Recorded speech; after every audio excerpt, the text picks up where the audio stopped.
ठीक है। ओके, सो आज के लेक्चर में हम देखेंगे पॉइंटर के बारे में इन डिटेल में। ओके, सो गोलैंग के अंदर पॉइंटर बहुत इंपॉर्टेंट है और पॉइंटर एक पावर है गोलैंग की जो इफिशिएंट मेमोरी मैनेजमेंट के लिए और प्रोवाइडिंग द स्पीड। सो ये डायरेक्ट एक्सेस प्रोवाइड करता है लो लेवल हार्डवेयर के लिए। ओके, तो पॉइंटर बहुत इंपॉर्टेंट चीज़ है, तो ये इसको हम डिटेल में पढ़ेंगे। Okay, so here the today's topic is a topic pointer। ठीक है, तो सबसे पहले हम इसकी डेफिनेशन देखेंगे और बाद में कॉन्सेप्ट देखेंगे। ठीक है, तो यहाँ पे सबसे पहले हम इसको देखेंगे what is a pointer.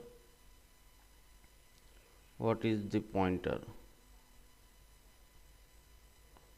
Okay, अब पॉइंटर का मतलब क्या होता है। Pointer is a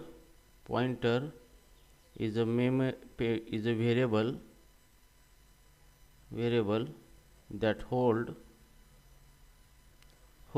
or store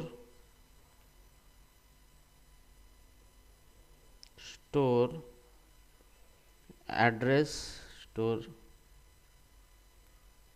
memory address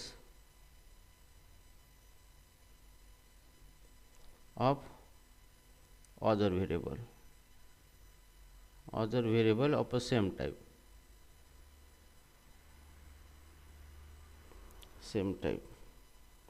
ठीक है, तो पॉइंटर का मतलब यही होता है कि पॉइंटर एक वेरिएबल होता है जो कि किसी अदर वेरिएबल का मेमोरी एड्रेस स्टोर करके रखता है। दोनों की भी टाइप सेम होनी चाहिए। ठीक है, तो हियर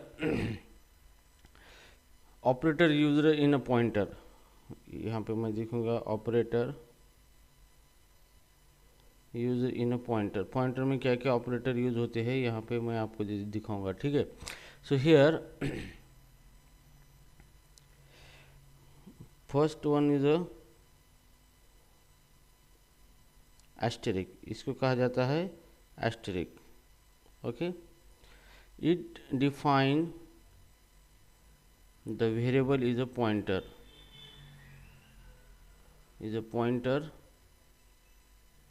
and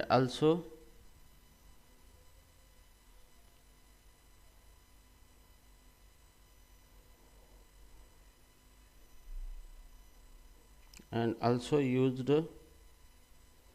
to dereference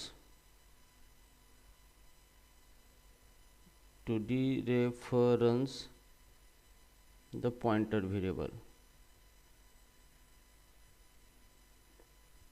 ठीक है, तो यहाँ पे एस्टेरिक एक ऑपरेटर होता है। ओके, इसको स्टार, उसको हम एस्टेरिक कहते हैं। तो इसका इस्तेमाल करके हम पॉइंटर वेरिएबल को डिक्लेयर करते हैं और जो भी पॉइंटर वेरिएबल है उसको डी रेफरेंस करते हैं, मतलब उसके अंदर जो एड्रेस है एड्रेस के ऊपर की वैल्यू हम क्या करते हैं, प्रिंट करते हैं। ठीक है, नाउ सेकंड है यहाँ पे एम्परसेंट, इसको हम कहते हैं एम्परसेंट।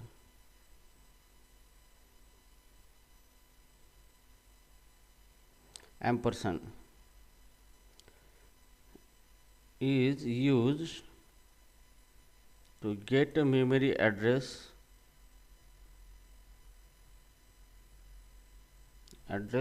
of a variable। ठीक है, तो मेमोरी एड्रेसेस हमें पता नहीं होते इंटरनली गोलैंग उसको किस तरीके से मैनेज करता है हमें पता नहीं, लेकिन मेमोरी एड्रेस लेने के लिए हमें एम्परसेंड ऑपरेटर का हम इस्तेमाल करते हैं। ठीक है, तो यहाँ पे देखो कॉन्सेप्ट यहाँ पे ये है कॉन्सेप्ट। सपोज मेरे पास एक वेरिएबल है, ओके, वेयर एक्स, ये इंटीजर टाइप का वेरिएबल है, इज इक्वल टू 40 मैंने दे दिया इसको वैल्यू। ठीक है, तो जैसे भी ये वेरिएबल मैं बनाता हूँ तो मेमोरी में इसका इस तरीके से लेआउट बनता है। ठीक है, ये मेमोरी है हमारी, मेमोरी के अंदर इस तरीके के ब्लॉक्स होते हैं जो कि मेमोरी एड्रेसेस होते हैं। ठीक है, जैसे भी हम ये वेरिएबल को बनाते हैं तो ऑपरेटिंग सिस्टम क्या करता है कि इस वेरिएबल को एक मेमोरी असाइन करके देता है। ओके, जैसे कि यहाँ पे एक्स नाम दे दिया और इसके अंदर यहाँ पे 40 दे दिया और इसको एक मेमोरी एड्रेस दे दिया 200। ओके, तो ये क्या हो गया, ये मेमोरी एड्रेस हो गया, मेमोरी एड्रेस। ये क्या हो गया आपका वेरिएबल नेम, वेरिएबल। ओके, और ये जो है ये क्या है, इसकी वैल्यू है। ओके, तो क्या होता है यहाँ पे इस तरीके का लेआउट होता है। ओके, तो हियर तो अभी इसका जो मेमोरी एड्रेस है ये एड्रेस हमें क्या करना है, लेना है, किसी और वेरिएबल के अंदर स्टोर करना है, और इसी वेरिएबल का, इसी मेमोरी एड्रेस को हमें स्टोर करने के लिए किसी और वेरिएबल का इस्तेमाल करना पड़ता है। तो उसी वेरिएबल को हम पॉइंटर वेरिएबल कहा जाता है। ठीक है, सिंटैक्स देखेंगे हम यहाँ पे पॉइंटर वेरिएबल का सिंटैक्स। इसको जो नॉर्मल वेरिएबल जैसा आप डिक्लेयर कर सकते हो, var पॉइंटर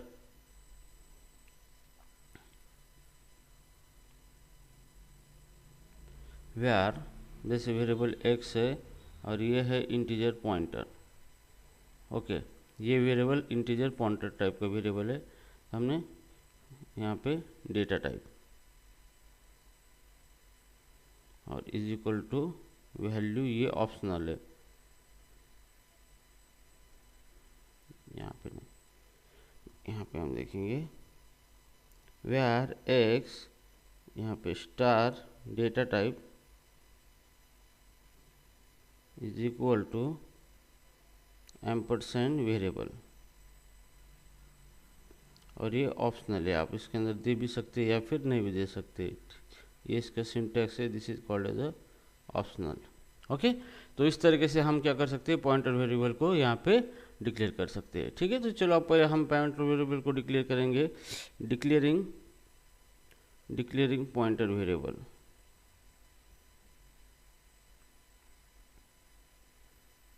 अब मुझे पॉइंटर वेरिएबल क्रिएट करना है।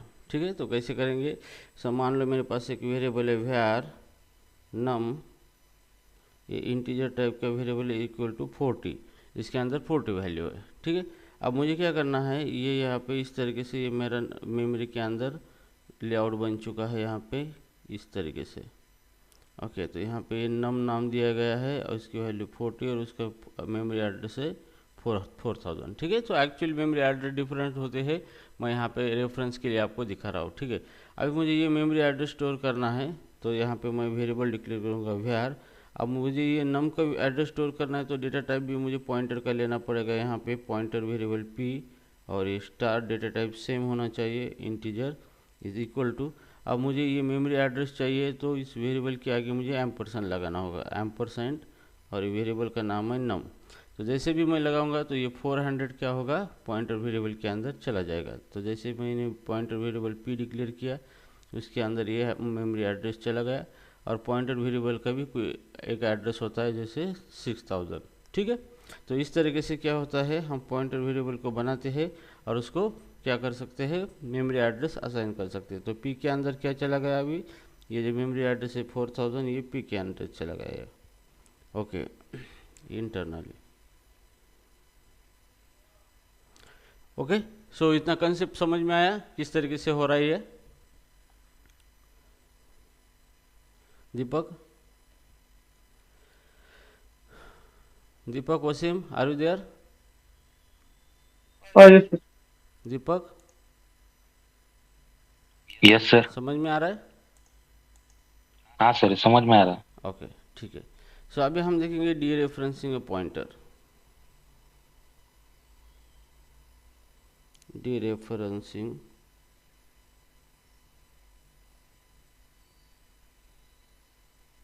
पॉइंटर। ओके, सो इसका मतलब क्या होता है, number 1, dereferencing means, dereferencing means accessing the value, accessing the value stored at the pointer's memory address। Okay, so dereference का मतलब क्या होता है कि पॉइंटर के अंदर जो भी मेमोरी एड्रेस है, उस एड्रेस के ऊपर की वैल्यू हम प्रिंट करते हैं, उसी को क्या करता कहा जाता है, डीरेफरेंसिंग कहा जाता है। Okay, so now second point है यहाँ पे, यूज स्टार, इसको एस्टेरिक बोलते हैं, एस्टेरिक बिफोर पॉइंटर वेरिएबल,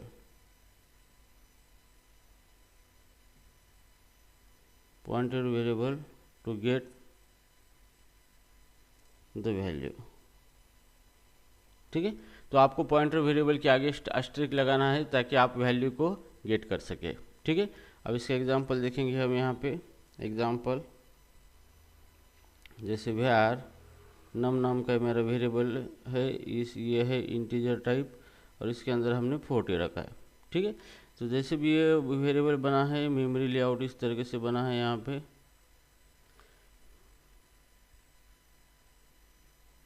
ठीक है, तो यहाँ पे 40 गया है, इसको नाम दिया गया है नम और इसका मेमोरी एड्रेस है 4000।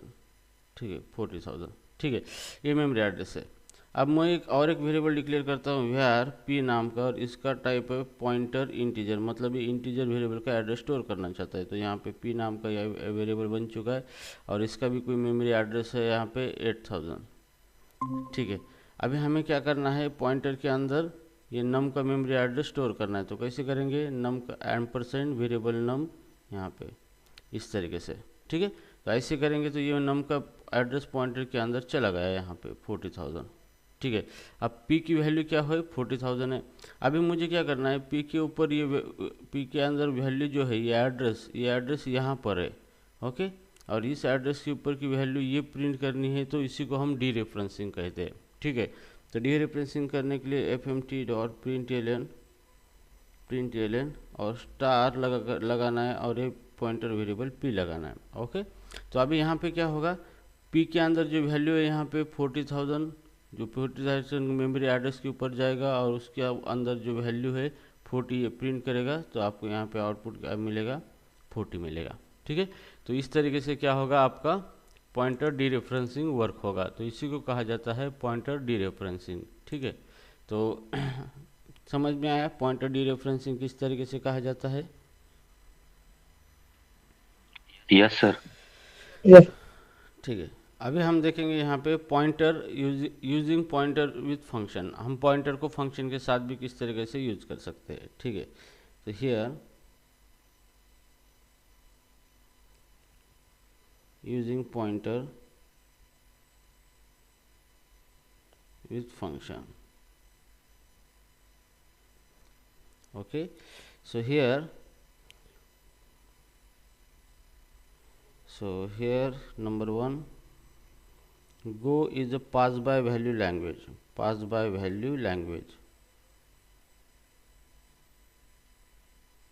तो गोलैंग क्या है, पास बाय वैल्यू लैंग्वेज है। मतलब यहाँ पे कोई भी चीज़ आप पास करते हो एक वेरिएबल की दूसरे वेरिएबल के अंदर, तो वैल्यू कॉपी होती है। ओके, उसी को पास बाय वैल्यू कहा जाता है। ठीक है, सो राइट नाउ हियर,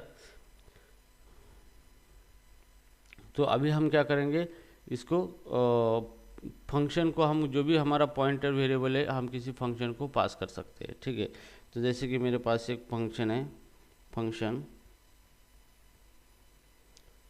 जैसे कि मैं चेंज वैल्यू नाम से फंक्शन लूँगा, चेंज वैल्यू, और ये फंक्शन के अंदर एक नम नाम का वेरिएबल या फिर p नाम का वेरिएबल डिक्लेयर करूँगा मैं, जो कि पॉइंटर है, जो कि क्या करेगा, किसी दूसरे वेरिएबल का एड्रेस ले लेगा। ठीक है, और फिर हम इसको अंदर चेंज कर सकते हैं पॉइंटर की वैल्यू। तो उसकी वैल्यू चेंज करने के लिए एड्रेस के ऊपर स्टार p लगाना है और इक्वल टू मैं रखूँगा 70 रखूँगा यहाँ पे। ठीक है, तो यहाँ पे मैंने क्या किया है, स्टार p लगाया, मतलब डी रेफरेंस किया है, पॉइंटर के अंदर जो भी एड्रेस है उस एड्रेस के ऊपर 70 वैल्यू रखी है मैंने। ठीक है, अब हम यहाँ पे एक वेरिएबल क्रिएट करेंगे, var x ये इंटीजर टाइप का है, इज इक्वल टू मैंने 50 रखा है। ठीक है, अब मैं ये जो x की जो वैल्यू है यहाँ पे, अभी इसका मेमोरी एड्रेस पास करूँगा इस फंक्शन को। ठीक है, तो यहाँ पे कैसे पास करेंगे, फंक्शन को कॉल करना है, तो चेंज वैल्यू पास करेंगे और पास करना है x का मेमोरी एड्रेस %x। ठीक है, तो जैसे भी, और उसके बाद हम यहाँ पे प्रिंट करेंगे fmt.println और हम यहाँ पे x प्रिंट करेंगे। ठीक है, तो पहले जैसे भी x क्रिएट होता है इस तरीके से मेमोरी लेआउट बनता है पहले। ओके, इस तरीके से। ठीक है, सो राइट नाउ अभी यहाँ पे जैसे भी एक जितने भी वेरिएबल बने उसका मेमोरी क्रिएट होता है। जैसे x के अंदर कितना है 50 उसका मेमोरी एड्रेस है 400, ठीक है।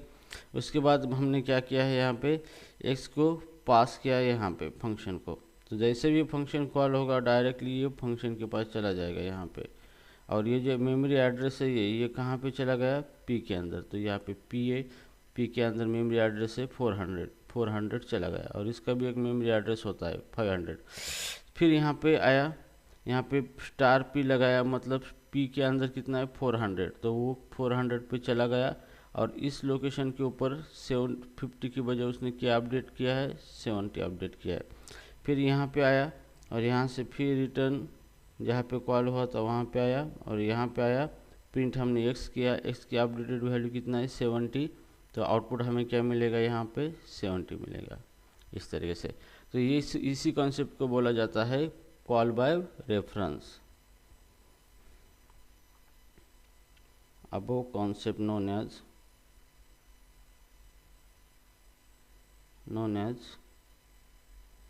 Call by reference,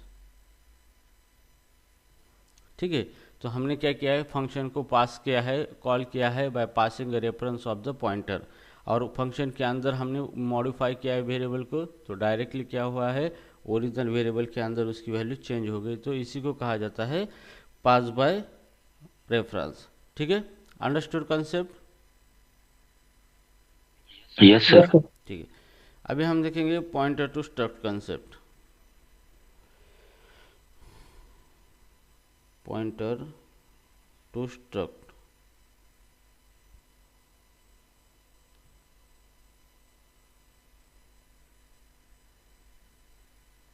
pointer as, एक सेकंड ना, ठीक है। So pointer are commonly use with, pointer are commonly used with struct to avoid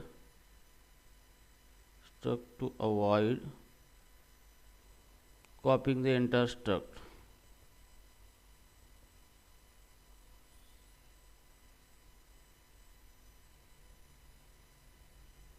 ठीक है। तो पॉइंटर मैक्सिमम स्ट्रक्ट के साथ यूज होता है गोलैंग के अंदर, क्योंकि पूरा स्ट्रक्ट कॉपी ना हो सके, क्योंकि गोलैंग क्या है, पास बाय वैल्यू यूज़ करता है, मतलब कोई भी चीज़ आप पास करते हो किसी फंक्शन को या फिर किसी वेरिएबल को, तो वो कॉपी होती है, तो आपको कॉपी नहीं करना है, ओरिजिनली रखना है, तो आप उसको मेमोरी एड्रेस पास कर सकते हो, ठीक है। तो इसलिए पॉइंटर टू स्ट्रक्ट यहाँ पे यूज़ होता है। तो जैसे हम मान लो कि एक स्ट्रक्ट बनाते हैं हम यहाँ पे, ठीक है। तो यहाँ पे एग्जांपल लिखेंगे, एग्जांपल टाइप, जैसे एम्प्लॉय,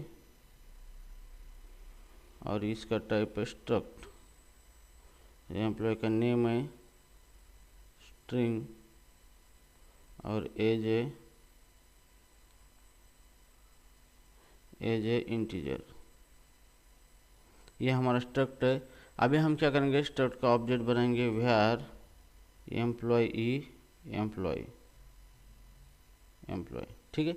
स्ट्रक्ट का हमने ऑब्जेक्ट बना लिया यहाँ पे। तो अभी हम यहाँ पे क्या करेंगे, ओके। तो अभी ये स्ट्रक्ट का एड्रेस मतलब वेरिएबल बना है, तो हमें क्या करना है, एक पॉइंटर वेरिएबल क्रिएट करना है वेयर पॉइंटर पी, और इसका स्टार टाइप रखना है एम्प्लॉय। तो यहाँ पे पी स्टार एम्प्लॉय का मतलब क्या होता है, ये जो पी है ये क्या स्टोर करेगा, ये एम्प्लॉय का एड्रेस स्टोर करेगा, ठीक है। तो अब जैसे भी ये वेरिएबल बन चुके, यहाँ पे मेमोरी लोकेशन आ चुका है इस तरीके से, ओके। तो यहाँ पे जितने भी वेरिएबल बनते हैं उतने मेमोरी लोकेशन क्रिएट होते हैं यहाँ पे। तो पहला है ई, तो ई लोकेशन है, ओके। इसके अंदर एम्प्लॉय ऑब्जेक्ट, ये एम्प्लॉय स्टोर है, इसके अंदर इसका मेमोरी एड्रेस है 400। उसके बाद पी के अंदर एम्प्लॉय का एड्रेस स्टोर करना है हमें, ठीक है। तो अभी कुछ स्टोर नहीं हुआ है, तो P is equal to employee जो है यहाँ पे, एम्प्लॉय का ये वेरिएबल है, इससे variable of type employee type का वेरिएबल है ये, ठीक है। तो इसका एड्रेस स्टोर करना है तो एम्परसेंड हम ई करेंगे, ई का एड्रेस हम स्टोर करेंगे। जैसे भी एम्परसेंड ई का एड्रेस स्टोर करेंगे तो ये ई का एड्रेस कितना है 400, ये चला जाएगा पी के अंदर 400, और पी को एक मेमोरी एड्रेस है 500। ठीक है, तो इस तरीके से अभी आपको क्या करना है, पॉइंटर का यूज़ करके एम्प्लॉय के वैल्यू एक्सेस करनी है। एम्प्लॉय के ये जो एट्रीब्यूट है यहाँ पे ये इसको एक्सेस करना है। तो कैसे एक्सेस करेंगे, P dot name is equal to Raju, P dot age is equal to 40। ठीक है, और यहाँ पे अगर आप इसको प्रिंट कर देंगे यहाँ पे इस तरीके से console fmt dot print L N, fmt dot print L N, तो यहाँ पे पी अगर प्रिंट कर देते हो तो आपको आउटपुट इस तरीके से मिलेगा। की क्या है यहाँ पे, नेम, नेम का नाम था राजू, कॉमा एज, एज कितना था 40 और सेमीकोलन। ठीक है, तो ये आपका आउटपुट इस तरीके से आ जाएगा। ठीक है, समझ में आया किस तरीके से पॉइंटर हम यूज कर सकते हैं हमारे स्ट्रक्ट के लिए। Yes yes sir. ओके, ठीक है, अभी हम देखेंगे null pointer.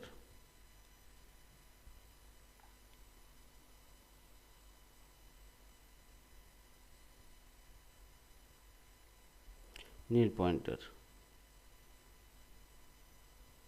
if a pointer has not been assigned, if a pointer has not been assigned,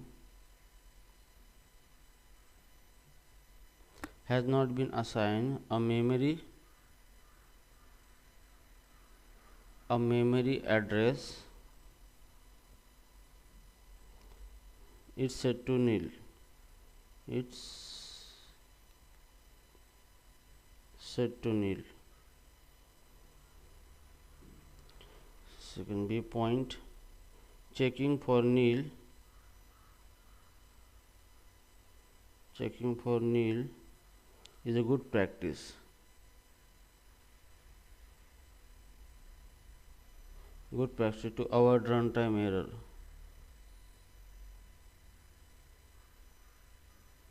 Runtime error. ठीक है, तो यहाँ पे क्या होता है, अगर हम कोई पॉइंटर वेरिएबल सिर्फ डिक्लेयर करके रखते हैं और उसको कुछ वैल्यू असाइन नहीं करते तो वो पॉइंटर के अंदर बाय डिफ़ॉल्ट नील जाता है।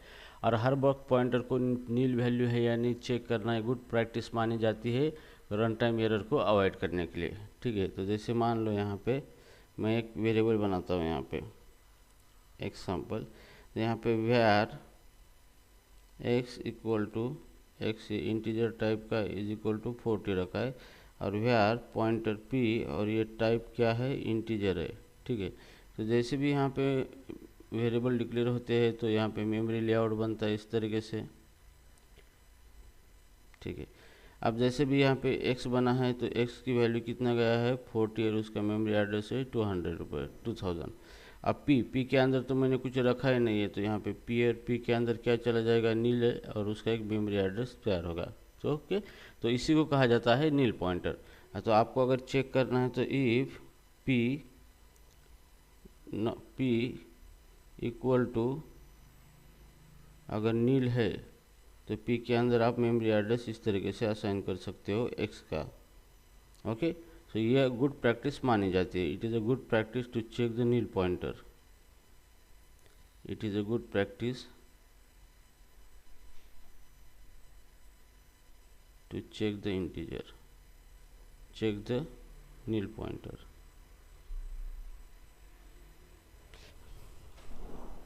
Okay,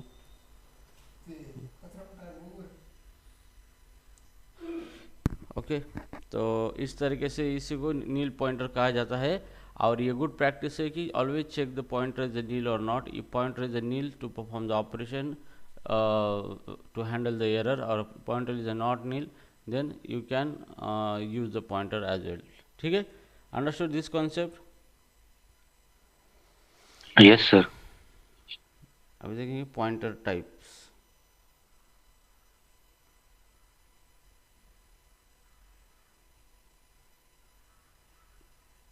pointer can only point to specific data type.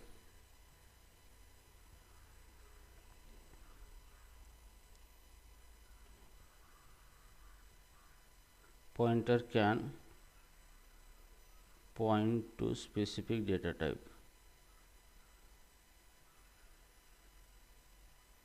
Okay तो पॉइंटर जो होता है वो कोई भी स्पेसिफिक डेटा टाइप को पॉइंट कर सकता है। जैसे अगर बात करें एग्जांपल की, तो पॉइंटर, ये पॉइंटर टू इंटीजर हो गया, ये पॉइंटर टू फ्लोट हो गया 64, ये पॉइंटर टू स्ट्रिंग हो गया, ये पॉइंटर टू स्ट्रक्ट हो गया, ये पॉइंटर टू बुल हो गया, ओके एक्सेट्रा। तो जितने भी वैलिड डेटा टाइप है आपके उतना पॉइंटर हो सकता है, ओके उतने पॉइंटर आप डिक्लेयर कर सकते हैं, ठीक है। सो अभी यहाँ पे देखेंगे no pointer arithmetic,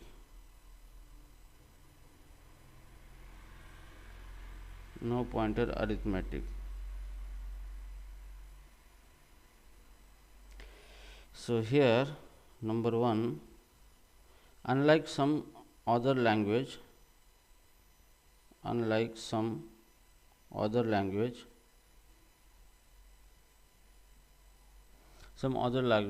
Go does not allow, ये पॉइंट ध्यान में रखना है आपको, Go does not allow pointer arithmetic.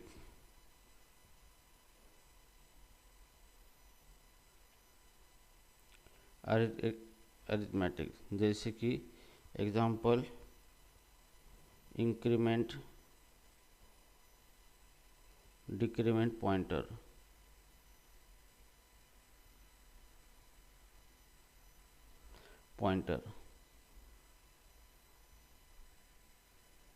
For safety,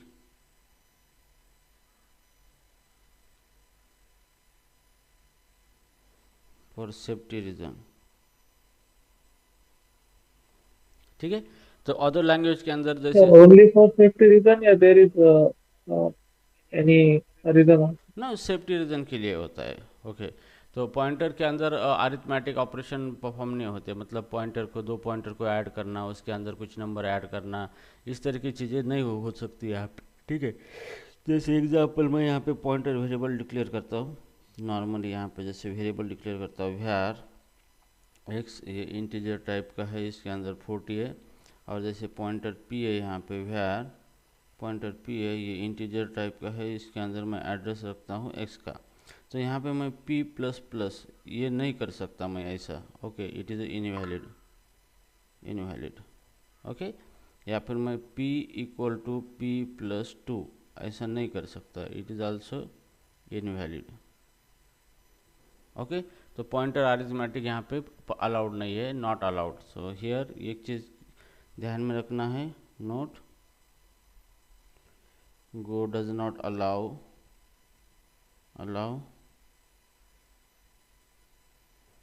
pointer arithmetic,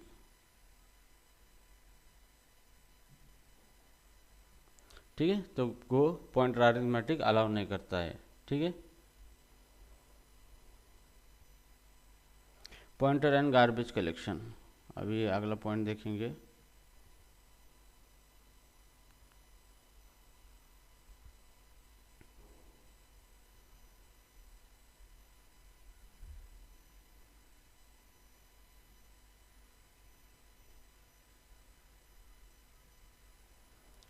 okay, garbage collection का मतलब क्या है कि ऐसे कोई भी मेमोरी लोकेशन होते हैं जिसका कोई यूज़ नहीं है और वो फिर भी ऑक्यूपाई हुए हैं, तो उसको हटा देना है, निकाल देना है, ओके। तो उसी को हम बोलते हैं गार्बेज कलेक्शन बोलते हैं, ठीक है। तो यहाँ पे इसके बारे में मैं आपको लिख के देता हूँ, यहाँ पे Go has garbage collection, Go has a garbage collection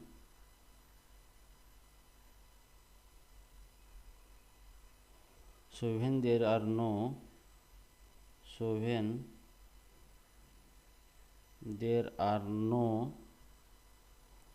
reference to variable,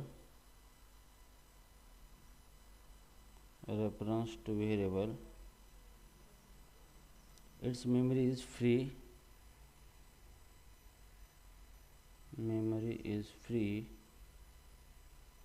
automatically.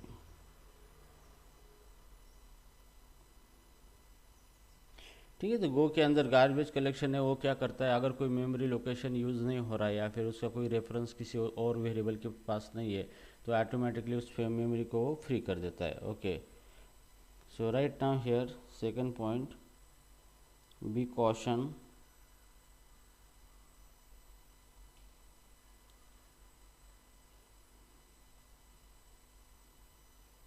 be cautious with pointer to avoid memory leak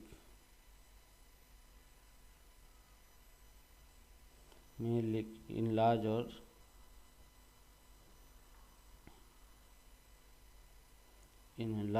or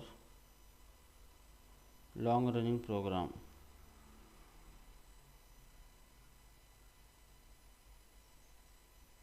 तो अगर आप पॉइंटर यूज़ करते हो तो मतलब क्या हो करते हो कि किसी और वेरिएबल का रेफरेंस स्टोर करके रखते हो, तो यहाँ पे एक मेमोरी लीक की प्रॉब्लम आपको आ सकती है। मेमोरी लीक की मतलब कि आप पॉइंटर किसी वेरिएबल का रेफरेंस करके स्टोर कर रहे हो लेकिन उस पॉइंटर का कोई इस्तेमाल नहीं कर रहे हो, तो वहाँ पे पूरी मेमोरी क्या होगी, ऑक्यूपाई होगी और फिर मेमोरी आपको किसी दूसरे रिसोर्स को यूज़ करने में नहीं आएगी मेमोरी। तो यहाँ पे कंडीशन क्रिएट हो सकती है, उसी को बोला जाता है मेमोरी लीक बोला जाता है। ओके, तो ये मेमोरी लीक अवॉइड करने के लिए ज़्यादा से ज़्यादा पॉइंटर का इस्तेमाल अगर आप करते हो तो चेक करना है कि सच में जो रेफरेंस सेव किया है आपने वो सच में यूज़ हो रहा है या नहीं हो रहा है। ओके, तो वो आपको चेक करना पड़ेगा इस तरीके से।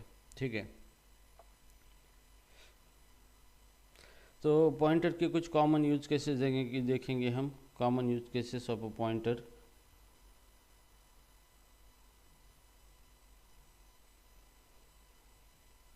Use cases, common use cases of a pointer. तो पॉइंटर का कॉमनली यूज कहाँ पर होता है? ठीक है, so number 1, modifying function argument. ये ध्यान में रखना है आपको। हाँ, तो नंबर 1 है फंक्शन आर्गुमेंट। आपको फंक्शन आर्गुमेंट मॉडिफाई करना है तो आप पॉइंटर वेरिएबल का इस्तेमाल कर सकते हो। Okay, arguments without कॉपिंग large data structure.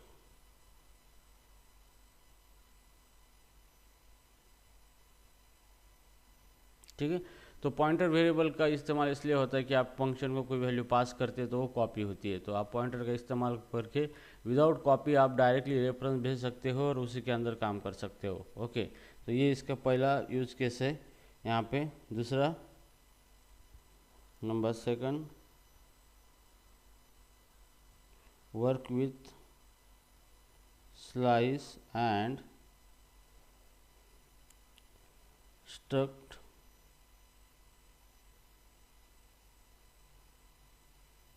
Efficiently.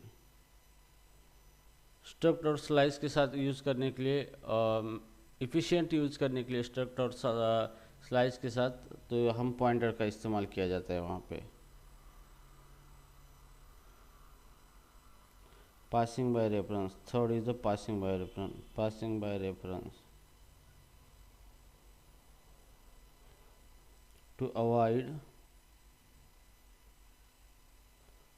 Memory overhead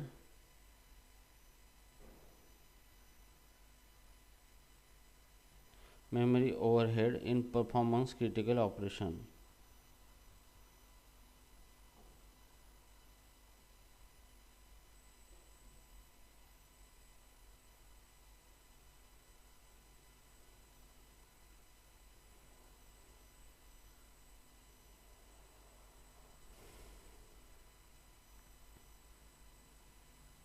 okay, तो यहाँ पे पास बाय रेफरेंस, जैसे हमने देखा था कि किसी का रेफरेंस पास करना है किसी फंक्शन को, तो वहाँ पे कॉपी होने से बजाय रेफरेंस पास होगा और रेफरेंस के अंदर ही काम होगा, तो ओरिजिनल में चेंजेस हो सकते हैं। ठीक है, तो यह मेमोरी ओवरहेड कम करने के लिए इस पॉइंटर का इस्तेमाल किया जाता है। ठीक है, तो यहाँ पे एक नोट लिख के देता हूँ मैं आपको।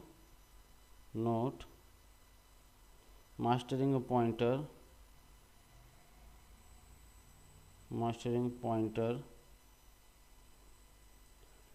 in a Go is essential, especially for performance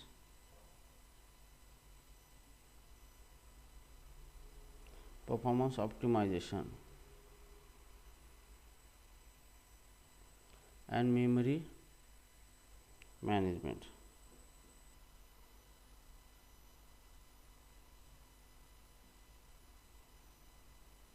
तो स्पेशली पॉइंटर इम्पॉर्टेंट है परफॉर्मेंस ऑप्टिमाइजेशन के लिए एंड मेमोरी मैनेजमेंट के लिए, ठीक है। सो गाइज ये था पॉइंटर के रिलेटेड सारे कॉन्सेप्ट हमने यहाँ पे ले लिए हैं। तो आपको ये समझ में आया पॉइंटर? Yes sir. ओके, सो अगला टॉपिक शुरू करना है। हाँ सर। Yes sir. ठीक है। सर मैथ क्या